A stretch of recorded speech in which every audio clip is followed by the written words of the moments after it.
Welcome to another edition of Expanding Mind. I'm your host, Erik Davis, and we're going to continue our explorations of the cultures of consciousness. I'm kind of fascinated by the whole social role of the sex expert. I think the whole sex expert thing is pretty fascinating because watching how they work, you can get a sense kind of at an angle of some of the continued issues that human beings face in terms of modern humans anyway, in terms of trying to understand sexuality and trying to, quote-unquote, fit it into the rest of our lives, particularly in terms of modern relationships and the enormous amount of strife and suffering so many people seem to go through, and then they turn to this figure who's the sort of sex expert and who has like a map or a typology of relationships, why things go wrong, and what planets the different genders are from, et cetera, et cetera. And I was watching one recently on TED by Esther Perel, and it was quite good. She was very appealing. She'd done a lot of sociological homework, had gone around to 20-odd countries comparing different ways of being in love and being married and being sexual and trying to come up with some ways of understanding basically the ongoing problem numero uno for so many people in our modern world, which is the disaggregation, one might say, of monogamous love commitment and eroticism. And so the first half of her talk, she laid out this excellent description of the problem, of how the very desires and structures that satisfy our needs for monogamous commitment, comfort and a safe structure, the known, completely undermine what seem to be pretty persistent aspects of our erotic life, which is a search for adventure, for the naughty, for what's unknown, for the dangerous. And then she went on and laid out a number of these kind of binaries, and talking about how profound the issues are for so many people. And then you're like, okay, I'm waiting for the punch, right? This is where the sex expert comes in and kind of offers a solution to the problem. And she, to her credit, didn't offer some brand new typology, and really just made kind of she noticed what seemed to work for long-term couples who still had active sex lives. What were the factors that made them be able to, keep their juicy lives going? So I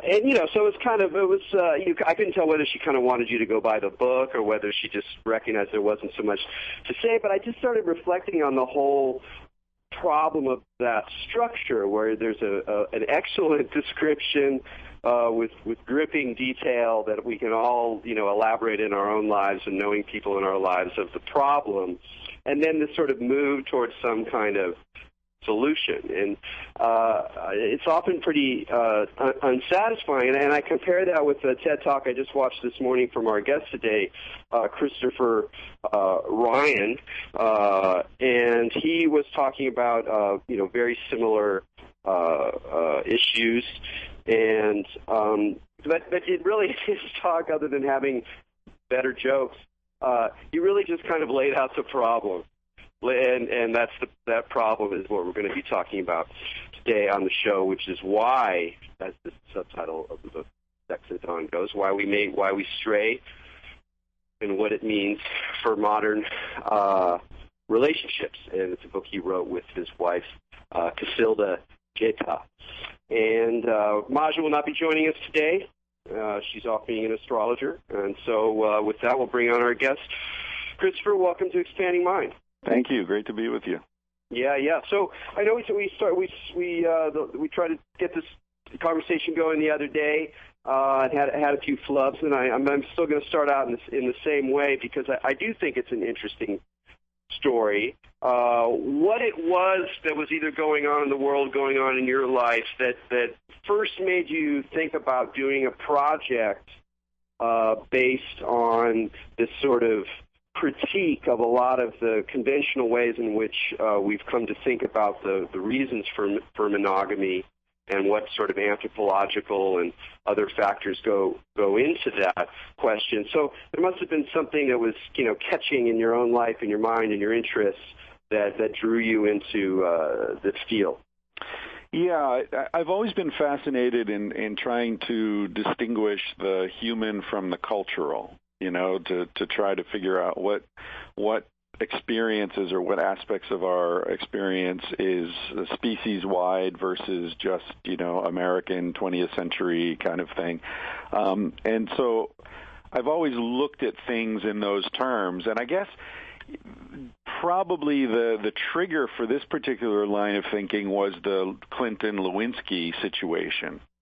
And, I was thinking about that and saying, well, if men have sort of held all the levers of power throughout recorded history, as seems to be pretty much agreed upon, men, have had the military power and economic and even just basic physical strength, how is it that they designed a world in which the most powerful man in the world is getting humiliated publicly for doing something that most men would do if given that opportunity?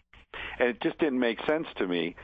And at that time, a book fell into my hands called The Moral Animal by Robert Wright, which is a beautifully written book that it's like an introduction to evolutionary psychology and the major thinkers in evolutionary psychology. And I read that. This is the mid-90s, I guess, and it just seemed to make so much sense to me. I was really excited by it, and I started telling people around me about these theories that men have always traded protection and status and so on to women in exchange for sexual fidelity, so they would know that the kids, were their kids and they weren't investing in someone else's kids, and it's this whole economic model of human sexual evolution. And luckily at that time I was surrounded by really smart, sexually self-aware women. I was in San Francisco, and I was working in a nonprofit called Women in Community Service. And it was 50 women and one other guy and me.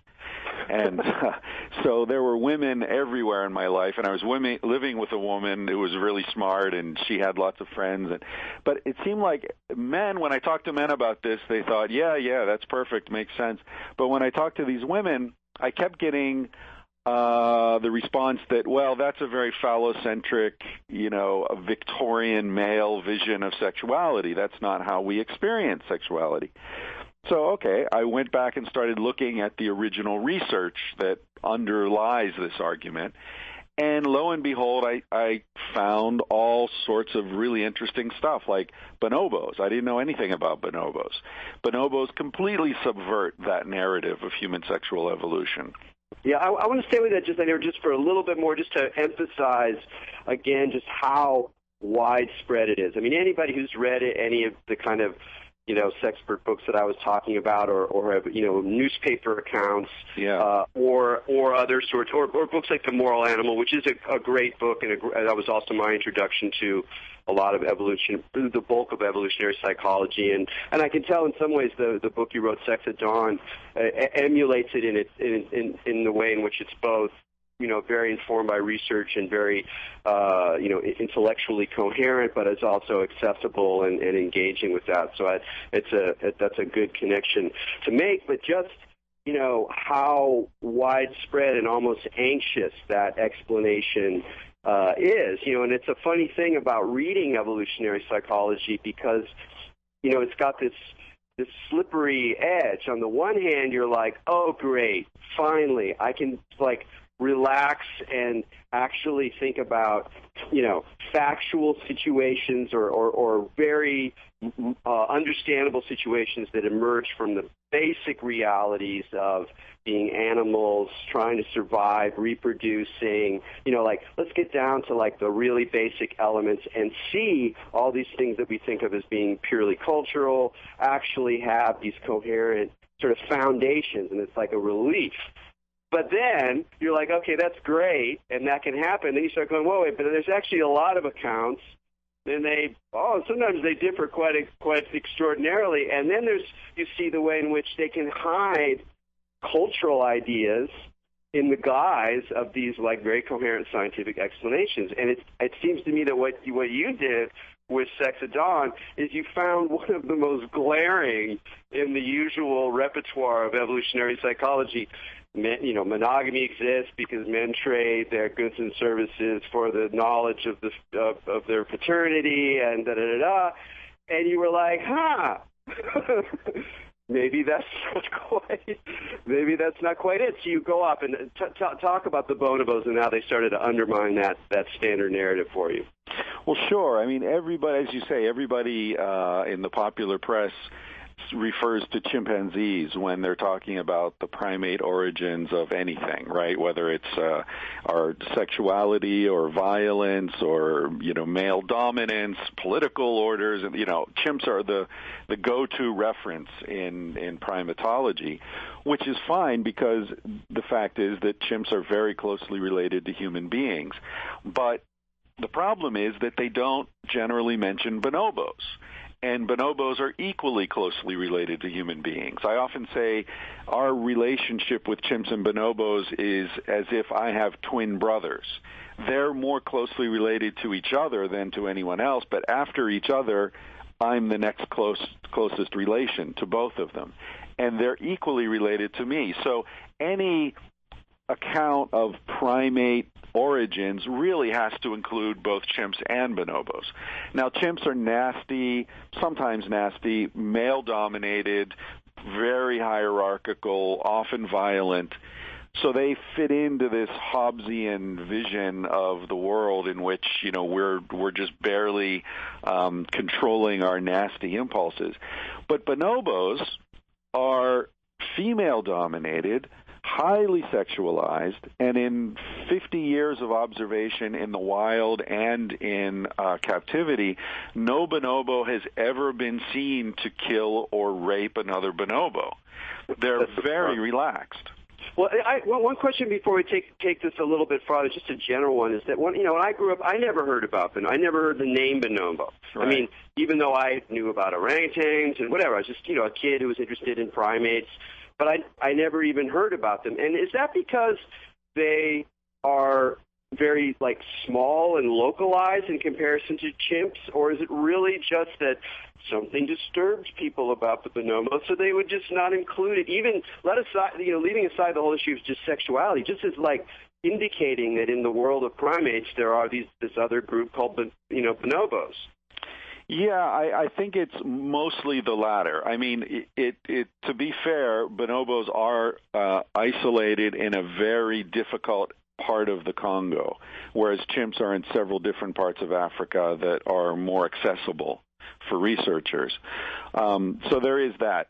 But they've been in captivity since World War II at least. There have been troops of bonobos in various parts of the world. So they've been accessible for study in captivity by pretty much anyone, any grad student. And there, as I say, for about 50 years, people have been studying them both in the wild and in captivity. The main reason they're not better known is that they're embarrassing. Frans de Waal tells a story. He's a great primatologist, a Dutch primatologist who's done great work bringing them into mainstream awareness.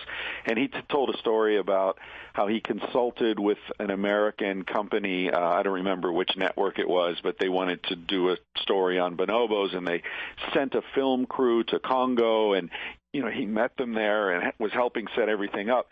And they went out and started filming them, and the bonobos are having sex several times per hour, right? And after shooting for a day or two, the producer said, we're not going to be able to use this. These things are constantly having sex. I can't shoot them. And Frans was like, well, why can't you use it? This is their behavior. This is a nature program. So it embarrasses people that they're so sexual. And I think it sort of, it touches a nerve in human beings that we're so repressed about our sexuality. So something like that suggests this angle on our sexuality is hard for people to take. But the truth is, we are a highly sexual species. There's just no way to deny that. Yeah, I mean, I want to stay with that great story just for a second and think about it a little bit, because, you know, and I understand why you said how you interpret the way you did, that we're so repressed about our sexuality. But of course, it's more complicated and profoundly contradictory than that. Where on the one hand, there is repression, there is discomfort, there is a lack of kind of embrace of just our sort of, you know, basic or our sexual drive, and yet we're obviously obsessed with sexuality. It's everywhere. It's in advertisement. It's getting weirder and weirder. I mean, I swear, I think, you know, if someone was transported even from like 20 years ago, let alone 30 or 40 years ago, into our current media environment, they would be freaked out by the degree of, you know, eroticism, teenage eroticism, the intensity of the stuff that we see. So it's not just about that we're repressed, like we don't, like in a Victorian sense, we don't want to see it, we don't want to acknowledge it. So it's almost like what's disturbing about the bonobos is you're like, because they're primates, there's some kind of mirror of ourselves, and they're mirroring something that people both want and can't acknowledge in themselves. So it's not even just repression. It's like it's almost like it's too close. It's too intimate. It's like it reminds us of our animality, and at the same time seems to present a utopia that most people don't even want to acknowledge that they have in their heads as a utopia. So it's a really weird mirror, and it was funny to watch in the, you know, I've been in San Francisco in the 90s as well, and I probably know similar kind of people that were in your office and people who were sex positive and really, you know, are thinking about things in a different way. And there was a point where the bonobos became kind of like, you know, like underground stars. They were like badges of identity, and people would talk about them. And there's like an electronic music act called Bonobo, and it's like, you know, it's like there's this sense of like, hey, there's another world possible through these creatures. But then what that led you to go is, well, what about us, right? Yeah. You know? Yeah, you're right. And the thing is, I just gave a TED talk. I guess you saw one that I gave in Vancouver a while ago, and I just gave a talk 2 weeks ago at the big show here in Long Beach. Oh, great. Yeah, so that'll be posted pretty soon. But you know, in that talk, I try to show how, you know, humans are equally, in terms of DNA, we're equally related to chimps and bonobos, but in terms of our sexual behavior, we're much more like bonobos than we are like chimps. You know, in the sense that we have sex face to face, that we have sex throughout the female's menstrual cycle, whereas chimps, it's reduced to about 40% of her menstrual cycle.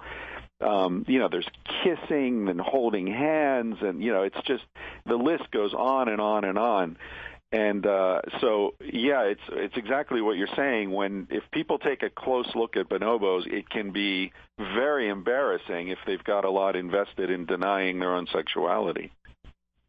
Yeah, and it also seemed like it's a great example of the way in which you can have, you know, you can build this whole, you know, scholarly, scientific, naturalistic argument about monogamy in human populations by looking at the chimpanzee, and you go, okay, well, if that's the model, well, let's figure out a reason or an explanation, and so we come up with the story about trading, you know, goods for protection and paternity, and the standard model you talk about, because let's just shift, you know, the scientific object to something different, another creature, and then this other kind of, it's almost like it allows you to be politically critical of the whole apparatus that's used to generally justify monogamy. It's like the bonobo lets you go into like this other way of looking at things, from which you could go. You get in your book in Sex at Dawn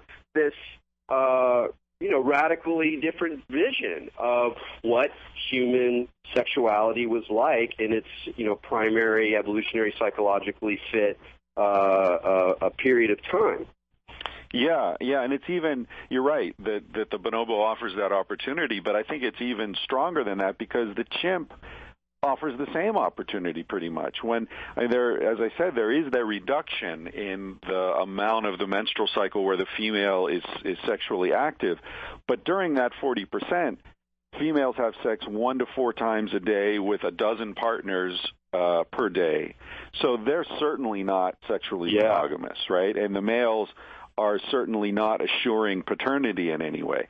To look for a primate model of monogamy, you've got to go to the gibbon, which is the only ape that is even nominally monogamous, and even they're not.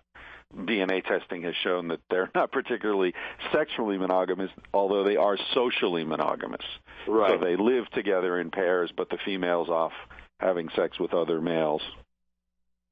Well, you use, I think, one of the images you use to argue your point in the book, in the TED Talk, that's probably also worth talking about here, is just the whole comparison of penis and testicle size, looking at the different primates and the different kinds of behaviors they have, and then comparing them to humans. It seemed to me like a pretty solid argument.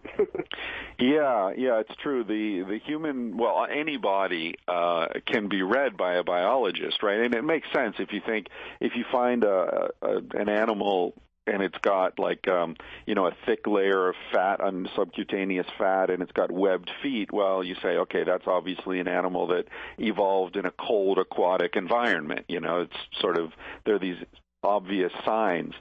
And the same is true of our reproductive system.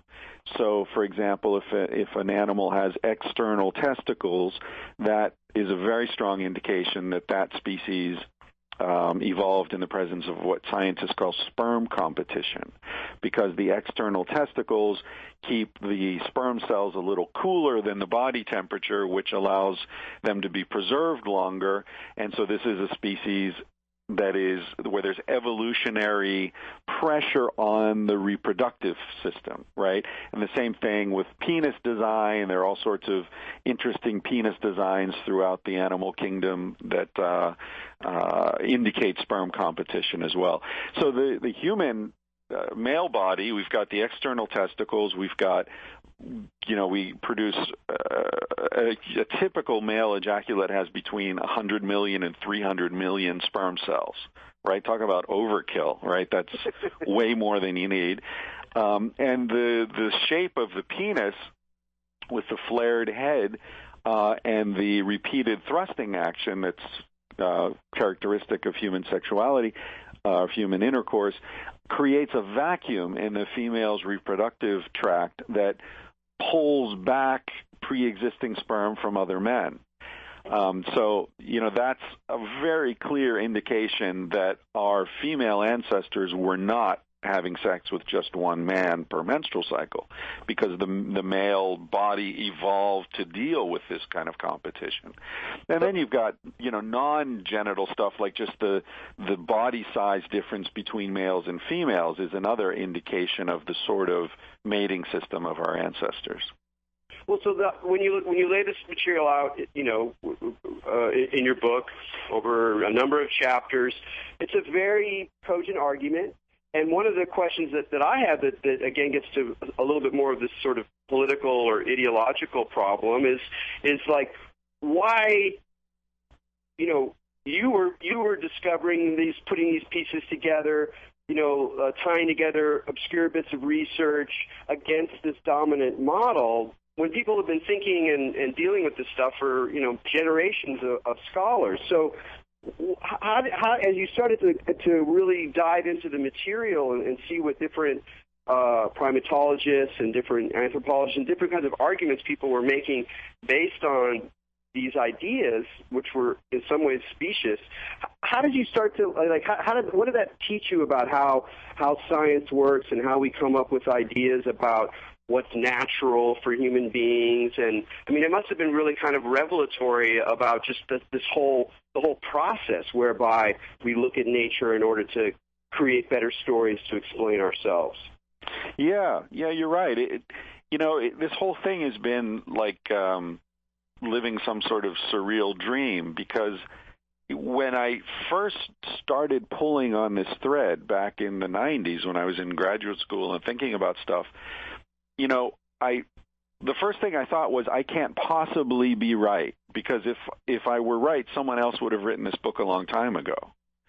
But I thought, well, I'm going to keep doing it till I figure out why I'm wrong, And so I kept going and getting more and more excited by it, but also getting more and more concerned that, wow, I'm building this huge argument here that goes against the sort of conventional wisdom.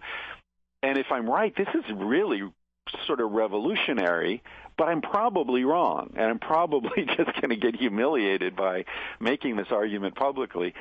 But, the more I invested, I worked on it for over 10 years before I was comfortable writing a book about it, because I needed to really look at it from so many different angles, And but yeah, you're right. It does say something very important about certain, I think physics is, hard sciences are much more closely related to the data, whereas something like evolutionary psychology or arguments about the way, human sexuality evolved and so on, tend to get much more influenced by cultural constraints.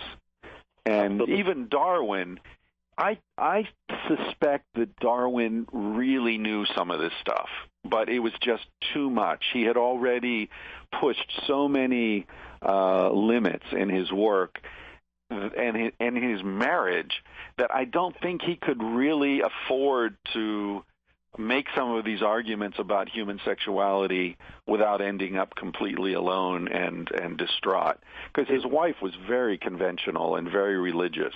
Yeah. It's funny how, one of the things that becomes so interesting about sexuality is the way in which it connects us with our animality in a way different than everything else. Of course, we eat. There's tons of stuff we do. We're born, we die. There's all these ways we're connected to straight animality, but there's something about that space alone that brings up all of these needs to draw distinctions and fear of identification, and so it would make sense that would be the place that he would sort of keep under wraps, and also given the nature of his society. But your book's been out a couple of years now. What's been the response by some of the theoreticians and evolutionary psychologists and primatologists and people who work on this material, scholars who work on this material? Have you gotten some good feedback? Have you noticed some shifts in the discourse?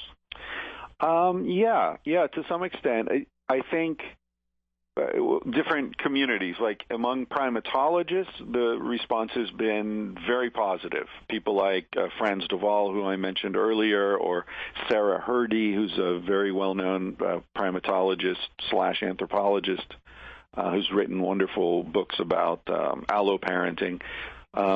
People like that have contacted us, and Franz de Waal provided a blurb for the book, even though we disagree with some of his conclusions. But yeah, we've been very well received by the people in that kind of area, and also people who work in couples therapy. Esther Perel, whom you mentioned in your introduction, which was excellent, by the way. I'd love to get back to some of those points you made. People like that have been very supportive. The book has won a couple of awards from Society for Scientific Investigation of Sexuality and therapy organizations. So it's been very positive from those people. The evolutionary psychology crowd, I would say, is not positive. They've been quite negative and vociferous in some cases in dismissing the book out of hand. Well, what do you think that has to do? Not so much with the arguments, because one of the things about evolutionary psychology is they just love these kinds of arguments, whether they're taking an economic metaphor or whatever, and they're very, they want to build something that's like, airtight, that's all about these sort of airtight claims.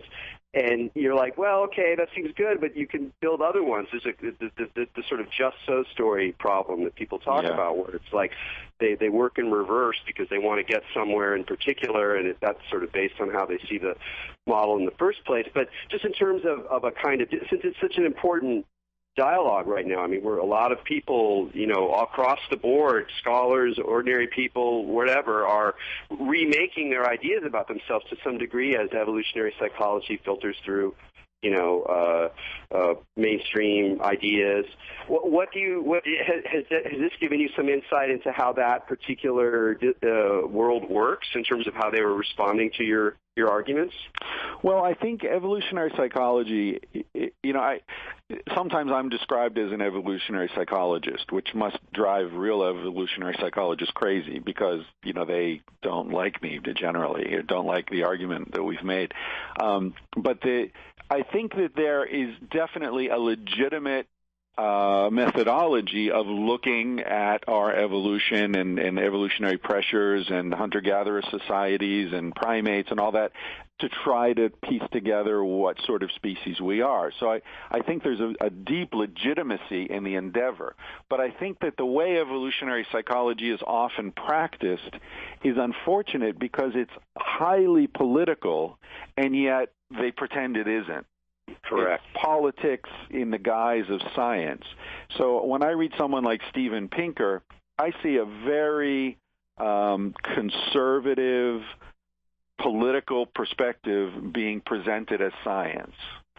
Yeah. And so when you challenge them on scientific argument, the reaction tends to be emotional because you're challenging their emotional, political, psychological stance, and they don't take it as just a scientific argument.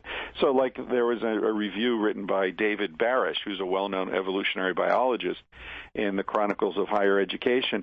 It started out saying, the first line of the review was, if one more person asks me about this book, Sex at Dawn, I'm going to vomit. No, that is not a reasoned argument. That's an emotional outburst.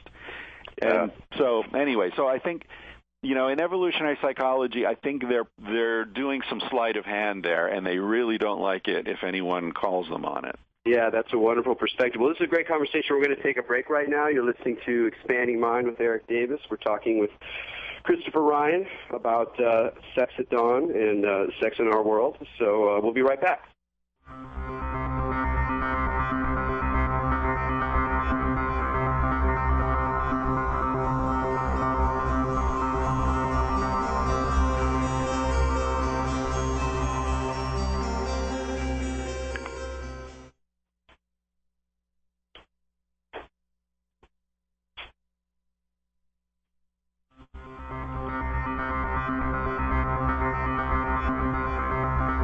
Welcome back to Expanding Mind. I'm Erik Davis here on PRN, talking with Christopher Ryan about his book, Sex at Dawn. Well, staying with some of this, the kind of political question here, one of the big political dimensions of this debate is the long-standing, highly controversial question of how fun it was to be alive, to be a human being back in the, Paleolithic times, back when we were hunter-gatherers living in small groups, and whether this was a miserable, nasty, brutish existence, or whether it was actually kind of cool. And, this has gone back a long ways and whatever, but that's a very important dimension to your argument, and some of your books spends a good deal of time looking at this and looking at this kind of what our model is of this time. So again, like how did you come to see our hunter-gatherer existence the way that you did in the book? Yeah, you're right. That's an important issue that I'm expanding in the book I'm working on now, which is called Civilized to Death. I'm taking a more broader look at that very question that you raise. It's a complicated question because language leads us to frame it in ways that aren't quite accurate. For example, we often talk about our hunter-gatherer existence as if it were one thing, right? One context or one way of living, whereas if you look back 100 or 200,000 years, you can see that there were all sorts of climatic changes and, human migrations in different parts of the world. So people were living in different ways in different times, and I think in general we can say that life was pretty good, and that the Hobbesian vision of every man fighting against every other man, and the sort of each to himself vision of nasty, brutish, and short life that's not accurate at all. Mainly because the way our ancestors were able to survive and thrive is through sharing. People think, this vision of a man coming back with, going out and killing a deer or something, and then coming back with this deer and sharing the meat only with his woman and their children, as is posited in this standard narrative of human sexual evolution, is absurd when you look at the way hunter-gatherers actually live. If you did that, you'd immediately be ejected from the band and, you'd die alone in the middle of nowhere. In fact, sharing of food, particularly of meat, is the sort of central organizing principle of pre-agricultural societies. Not because they're noble savages, just because that's the best way to mitigate risk in that ecological situation. So we find wherever you look at immediate return hunter-gatherers, which are what our ancestors were, anywhere in the world you find that universal quality of those societies, that food is shared.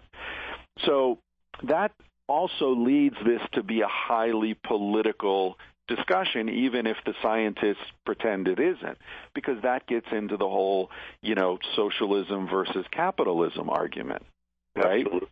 So there's, sorry, go ahead. It also, it also, one dimension of it that was really a really profound shift that I went through after reading your book and thinking about it was that, so let's just take the bonobos again. So they're having all this sex all the time. Well, what's a good, grounded, evolutionary, Darwinian explanation for what they're doing? And what you point out is that what they're doing is that they're maintaining, massaging, and, enchanting and juicing up social networks, which are, of course, incredibly important to human beings and human society. It's impossible to think about a human individual outside of social networks. And indeed, increasingly with the internet and with revised models of how humans innovate and how they create change and how they sustain themselves, we're coming to recognize more and more and more just how incredibly woven we are into a rich social life rather than just these sort of individual agents who are just trying to get and spend on their own. So that seems to be another really political dimension, is to encourage us or invite us to think about sexuality in our own lives and just in our society, not just as a pursuit of pleasure or an avenue towards a family or an avenue towards reproduction, but actually always already part of the way in which we sustain ourselves and move through social communities. And that really changes the big picture about what our sexuality is about. Yeah, you're right. That's a profoundly political statement, but I think it's undeniable. If you look, for example, at gorillas, which are the next closest relation to humans after the chimps and the bonobos, a gorilla has sex about 12 times for each baby gorilla that's conceived, right? The ratio of sex act to birth is about 12 to 1. For humans, it's about 1,000 to 1, and bonobos as well. For chimps, it's closer to 500-600 to 1, right? So obviously, human sexuality and bonobo and chimp sexuality is not primarily about reproduction. If it were, our ratio would be down around 10-15 to 1, as it is for gorillas and mammals typically. The fact that we have so much sexual activity in our lives, beyond what is needed for reproduction, makes it clear that, as you say, our sexuality has a profoundly social function in our species, and in bonobos and chimps and in dolphins, all of which are highly intelligent, highly social beings. So, yeah, you're right. It's not about, and this is the big lie at the center of the standard narrative of human sexuality, that sex is about reproduction. And that's why, and you can see it playing out in the political realm today in talking about, gay marriage. Well, no, gay marriage can't possibly be acceptable because they can't have babies. Well, it's not about having babies. It's about forming relationships. And once you understand that, then this whole argument over gay marriage becomes ridiculous. Yeah. Well, let's take this a little bit farther in terms of, and I have kind of a two-part question that partly refers back to my introduction, which is about the sort of, role as a sex expert. And you must have been, and at the close of your book, you sort of suggest some problems and some possibilities that at the very least we need to take your model seriously, or should take it seriously enough, as a way to help explain and understand the profound confusions and challenges and difficulty and suffering that so many people go through in terms of their sexual lives. So there's this kind of pressure, and then probably even a commercial pressure to some degree of like, oh, hey, Christopher, what's the answer? Like, what do we do to get out of here? But it seems like a good first step towards something like that, and I would like to hear you just reflect on that general pressure as well, and maybe how you're working with it in your current the various things that you're doing now, but it seems like the beginning of a good answer has to do with that shift in terms of recognizing the central role of social relationships in maintaining and how people maintain their kind of social worlds. Yeah, you're absolutely right. The commercial pressure started before the book was even written. When we were pitching it to publishers, a lot of publishers said, okay, love the idea here, but there's got to be 10 steps to whatever, to the perfect marriage, or it's got to be prescriptive. And when I said, no, it's not going to be prescriptive, I don't want to write that kind of book, we lost 2/3 of the publishers who were interested in publishing the book. So you're absolutely right. That pressure's there from the beginning. But Casilda and I felt, Casilda's a psychiatrist and has worked with all sorts of different people, and we both felt that you can't give advice to people you don't know. And even if you do know them, you probably shouldn't be giving them advice. It's a very delicate thing. So neither of us were interested in writing a book that was prescriptive.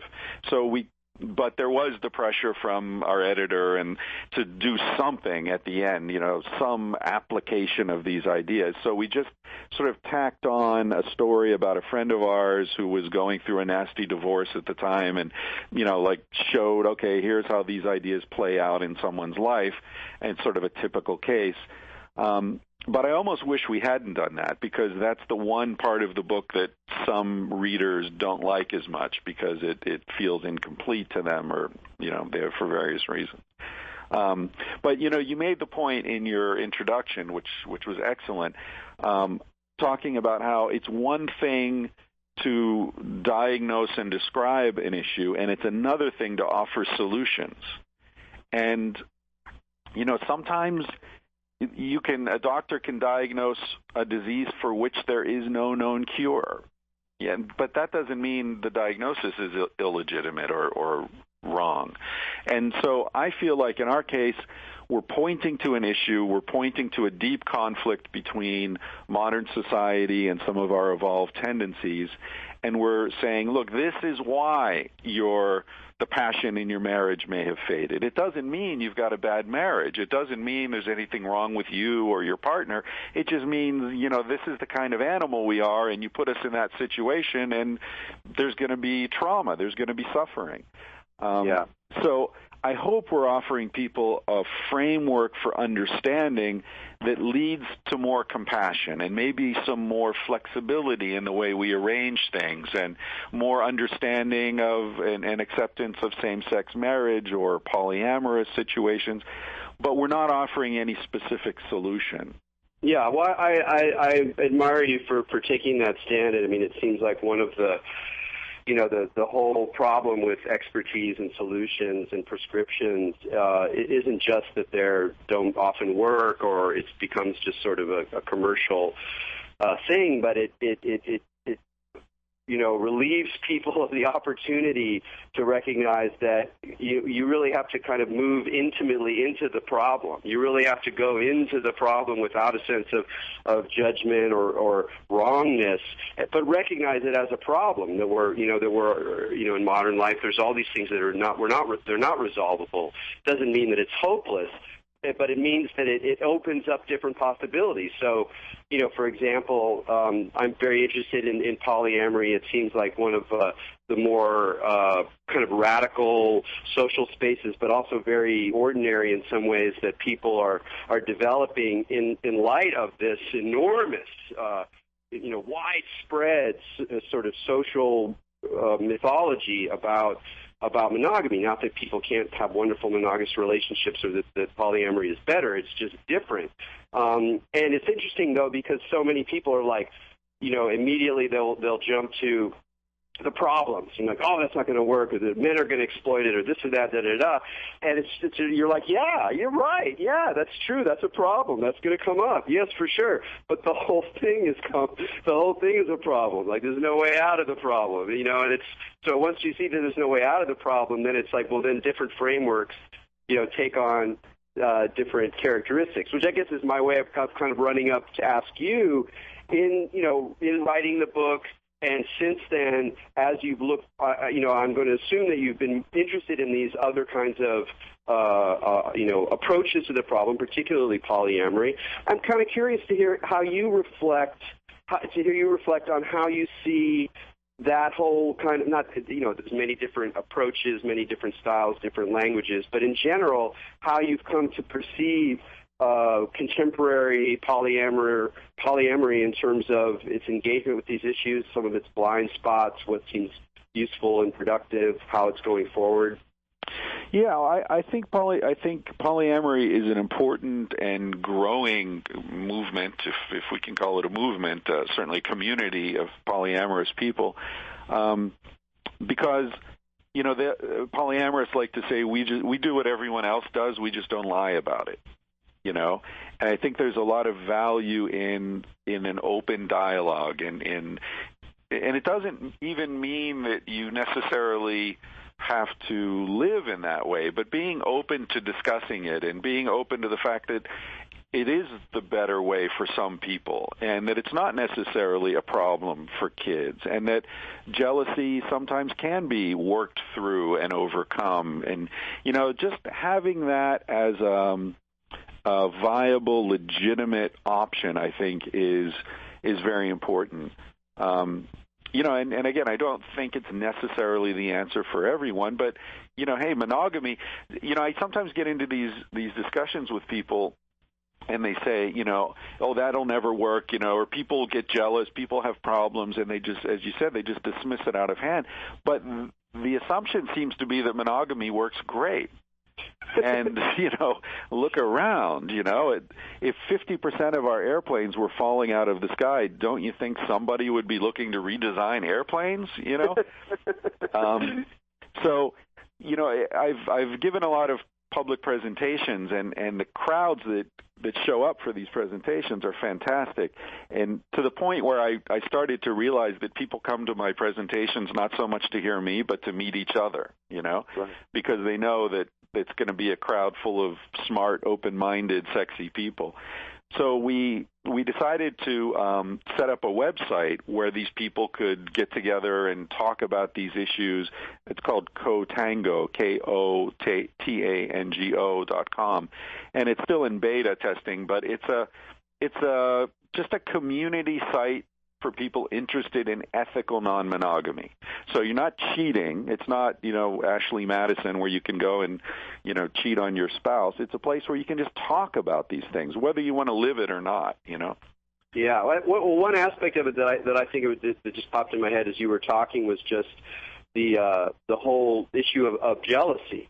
And it's interesting, I mean, when you talk about this, your longstanding fascination for where can we talk about, the human animal and this evolutionary body versus culture and how culture operates.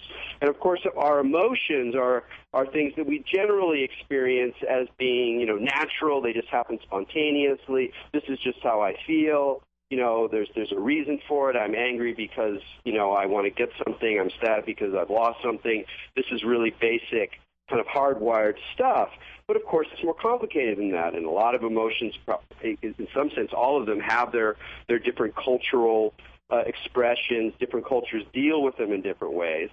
And jealousy, to my mind, has always been one that's particularly complicated in the way in which what is, what can be experienced is very much a part of a cultural response, but people tend to naturalize it as being like, this is just the way it is. Yeah. This is just hardwired. I'm feeling this way because, this is how, nature made me, and there's no giving on that feeling. There's something like almost like supreme about the feeling of jealousy as it comes up, whereas one of the most interesting things that comes through polyamory discussions in terms of psychology is a very different framework for how to think about, work through, analyze, break down, reformulate what jealousy is. And so I'm curious, as you're looking at things, whether or not through the evolutionary psychology mirror, how you've come to think about, one of the main issues that people would bring up in regards to ethical non-monogamy is this enormous jealousy monster. Yeah.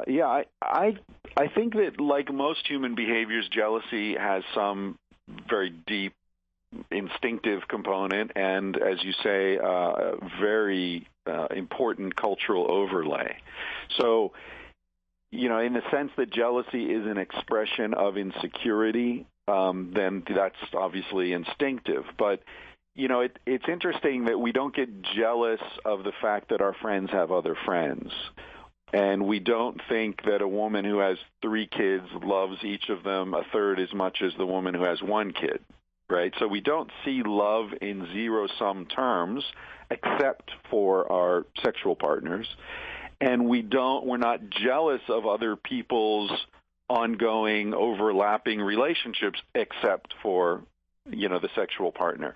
So it seems incongruous in many ways. And when you look around the world at different societies, you find that some societies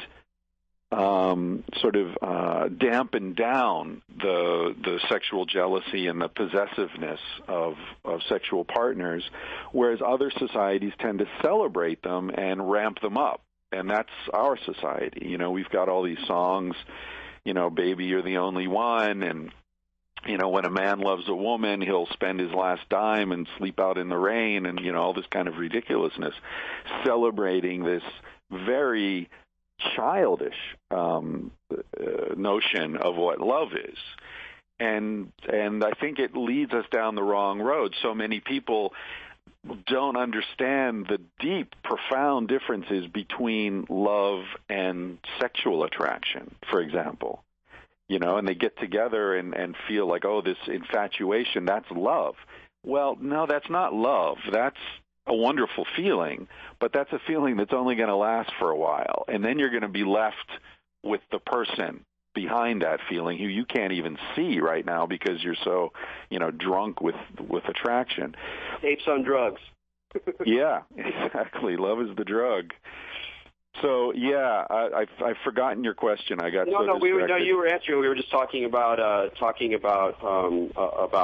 jealousy and how jealousy, right? Can kind of be reframed. Well, we were got to wrap it up pretty soon here. We got about 5 more minutes, and I actually am kind of curious if you want to talk a little bit about your current book, Civilized to Death, because as mentioned, there's a lot of ways to read Sex at Dawn, not just about this issue, but as an engagement with some of these, basic political questions about what kind of societies work for us, where we've been, what are the possibilities, and so I'm kind of curious about what's some of the questions you're looking at there that spill out of your Sex at Dawn research.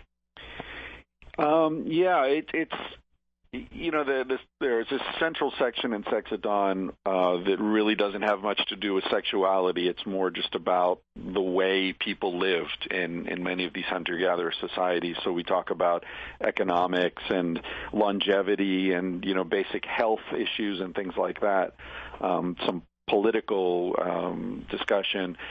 And I really wanted to expand that into a full book. So that's sort of what we're doing in this book. I'm not sure, I'm working on it now, so I'm not sure exactly how it's going to play out. But the sort of germ of it was a comedian named Louis C.K., which you probably know, a lot of your listeners will know.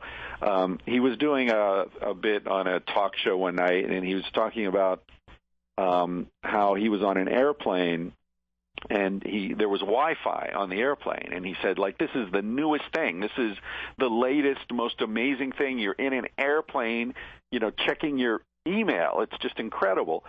And then something went wrong, and the stewardess came on and said, "Oh, we're going to have to reset the Wi-Fi. Sorry, it'll be a few minutes."